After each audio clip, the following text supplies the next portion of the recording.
हरे भरे जंगल में सुबह की पहली धूप फैल चुकी थी। कोयल मधुर गीत गा रही थी और आसपास की तितलियां रंग बिरंगी नृत्य कर रही थी, मानो नई सुबह की स्वागत कर रही हो। जंगल के बीचों बीच टुन्नी नाम की एक चंचल चिड़िया रहती थी। टुन्नी हमेशा खुशमिजाज रहती थी और हर सुबह सुंदर गीत गाकर दिन की शुरुआत करती।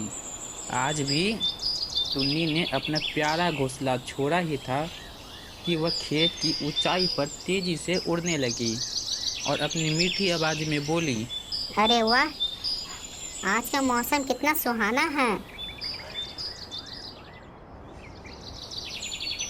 अरे लालू भाई, उठ जाओ। आज हमें बहुत सारे खेल खेलने हैं।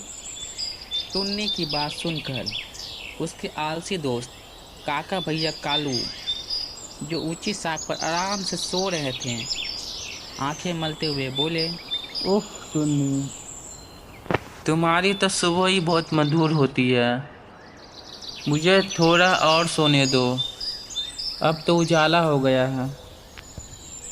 टुन्नी का जोश कम नहीं हुआ। उसने कालू पर पंख फुलाया और हंसते हुए कहा, कल्लू भैया, जल्दी करो। दौड़ेंगे, उड़ेंगे और खूब मस्ती करेंगे। तभी पास की शाखा पर सुरीली गायन करती गौरिया लल्लू आई। देखो सवेरा हुआ है, आज हवाओं में प्यार की खुशबू बिखेरी है। लल्लू की आवाज़ से पूरा जंगल खिल उठा।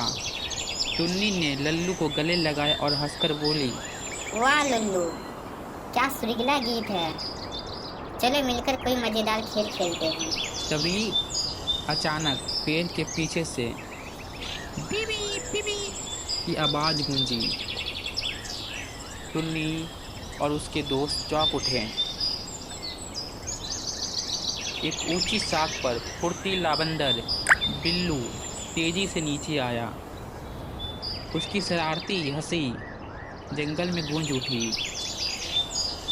अरे वाह, सुबह सुबह इतनी चहल पहल, नया खेल होने वाला है क्या? बिल्लू भैया, देखो आप भी आ गए। बस आपकी कमी थी। चलो अब शुरू करते हैं मस्ती। खेल खेल, अच्छा बताओ कौन सा खेल खेलेंगे? बिल्लू की बात सुनकर सब खिल उठे।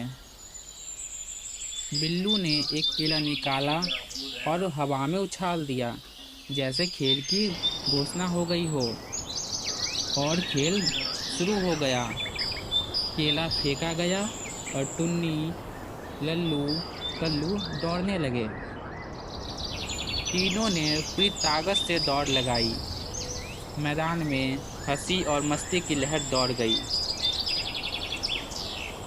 कुछ देर बाद दौड़ खत्म हुई। जीत हार मायने नहीं रखती थी, क्योंकि सबने खूब आनंद लिया। खेल के बाद सभी जमीन पर बैठ गए और सांसें लेने लगे। तभी अचानक से पेट में हल्की गड़गड़ाहट हुई। अभी तो हमने खूब दौड़ लगाई, पेट भी कहराने लगा। सही कह रहे हो। हमें अभी तक पता नहीं चला कि इतना समय कैसे बीत गया। समय क्या होता है, कोई बता सकता है? जंगल अचानक बिल्कुल शांत हो गया और ऊंची शाख पर बैठे बुद्धिमान मुनि उल्लू ने पलकें खोल दी। खेल कूद के बीच में टुन्नी के पेट में हल्की गड़गड़ाहट सी होने लगी।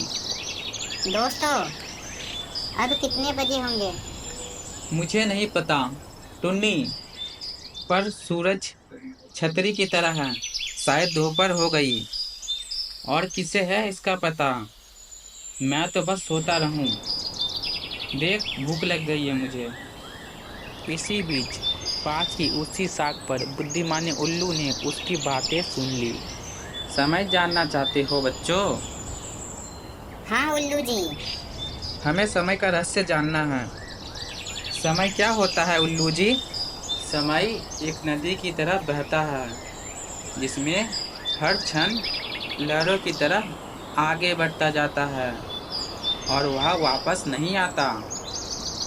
जो पल निकल जाता है वह लौटकर कभी नहीं आता। अगर तुम समय का रहस्य जानना चाहते हो तो तुम्हें समय की नदी तक जाना होगा। टुन्नी, लल्लू और कल्लू हैरान रह गए कि समय की नदी क्या होती होगी। चलो मेरे साथ चलो, आगे तुम्हें सब समझाया जाएगा।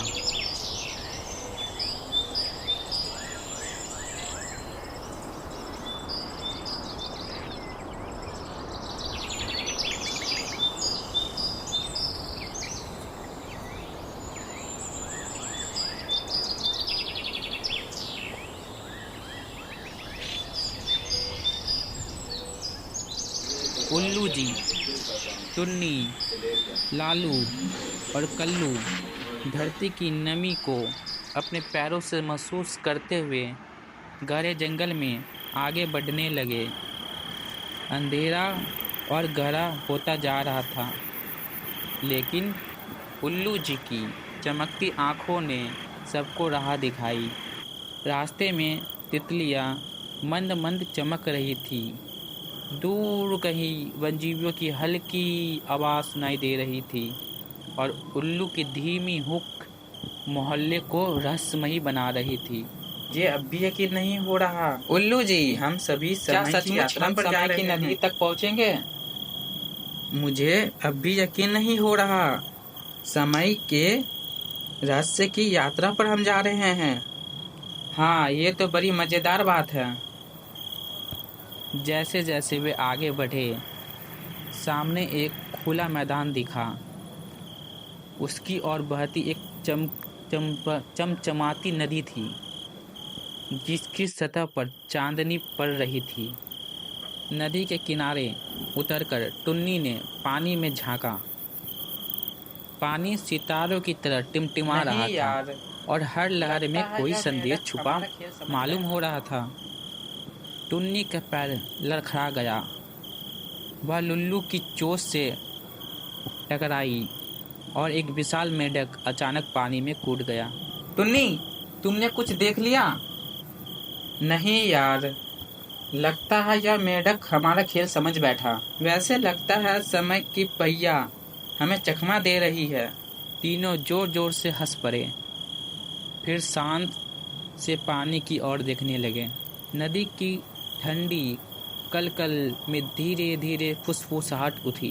बीत गया वक्त लौटकर नहीं आता, हर क्षण कीमती है।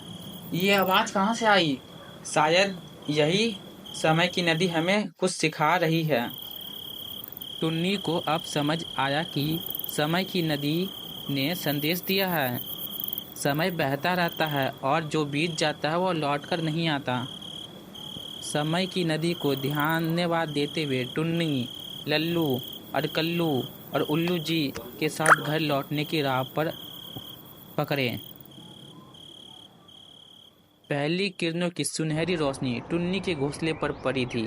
टुन्नी अपने प्यारे घर लौट आई और उसकी आंखों में आत्मविश्वास और खुशी थी।